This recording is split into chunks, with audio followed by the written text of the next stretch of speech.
Na semana em que a guerra na Ucrânia completa um ano, o presidente da Rússia, Vladimir Putin, fez um importante discurso ao país hoje e anunciou a saída de um tratado nuclear.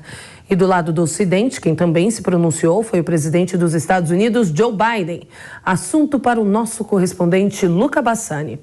Essa terça-feira ficou marcada pelo discurso de duas figuras muito importantes no cenário da guerra da Ucrânia. Tanto o presidente Vladimir Putin, que fez o seu discurso geral para toda a nação hoje pela manhã, um discurso longo que durou cerca de 2 horas e no qual Putin culpa diretamente o Ocidente e os Estados Unidos pela guerra na Ucrânia, aquilo que ele volta sempre a chamar de operação militar especial. Ele disse que a OTAN, empurrando as suas fronteiras para próximas das fronteiras russas, fez com que o país não tivesse alternativa a não ser intervir na causa ucraniana, principalmente nas províncias onde ainda há população majoritariamente de etnia russa. E ele disse também que o Ocidente visa acabar com o meio de vida e com a cultura russa que existe naquela região.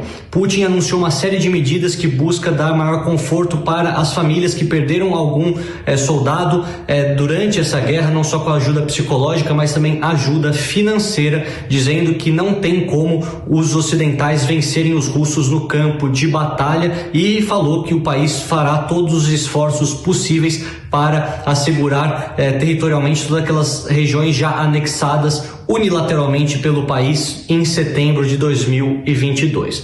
Para concluir, Putin anunciou a saída do acordo START, que é um acordo mútuo entre Estados Unidos e Rússia sobre o controle e a proliferação de armas nucleares, o que autorizaria o país a aumentar todo o seu arsenal nuclear, o que preocupa bastante o mundo e aumenta o clima de tensão já existente aqui na Europa.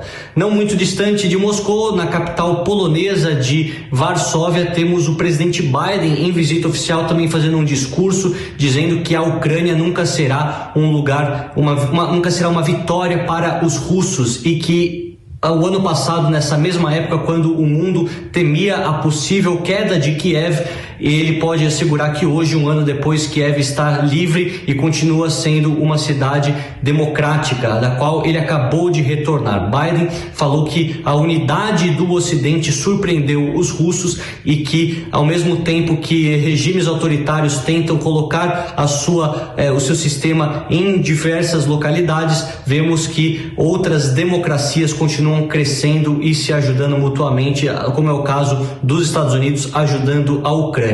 Algo interessante de se mencionar é que Biden mencionou Putin diretamente 10 vezes em seu discurso, enquanto Putin, em seu discurso de 2 horas, não mencionou Biden nominalmente nenhuma única vez. Todas as repercussões que isso pode ter dentro do mundo geopolítico europeu e até mesmo fora da Europa, nós passaremos sempre para nossa audiência. De Munique, na Alemanha, Luca Bassani.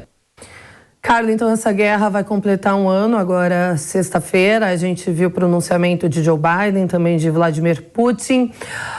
Qual é a sua perspectiva, qual é a sua análise deste um ano e o que você, não dá para a gente prever, né, mas o que você avalia do futuro disso tudo? Bom, a gente gostaria que essa guerra acabasse o quanto antes, né? Possivelmente já. Mas, infelizmente, é um conflito que todo mundo está se preparando para uma duração muito maior do que se esperava no começo. O discurso de Biden de hoje foi muito claro, né?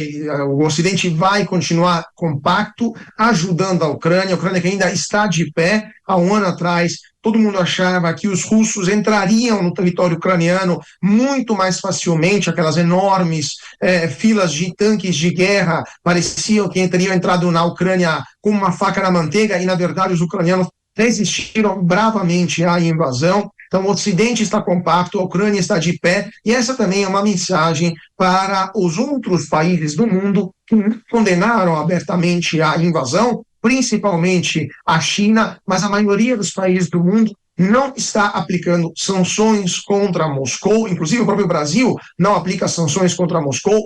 O presidente Lula também demonstrou várias vezes que ele não culpa Putin unicamente por esta guerra, mesmo se é a Rússia que invadiu a Ucrânia e não vice-versa, tem um agressor e tem um agredido, e a Rússia violou o direito internacional. Então, de fato, a mensagem hoje de Joe Biden é: o Ocidente está coeso, o que o resto do mundo está fazendo, porque de fato essa é uma batalha entre o mundo livre e democrático e o resto do planeta que não quer ser livre, não quer ser democrático, ditaduras como aquela da Rússia, por exemplo, mas também a própria China, que está apoiando os russos, continua comprando petróleo da Rússia e fornecendo para a Rússia, por exemplo, microprocessadores que são fundamentais para os mísseis russos. Então, de fato, é um discurso que mostra como o mundo está cada vez mais dividido e o risco também que essa guerra possa escalar para um conflito maior é cada vez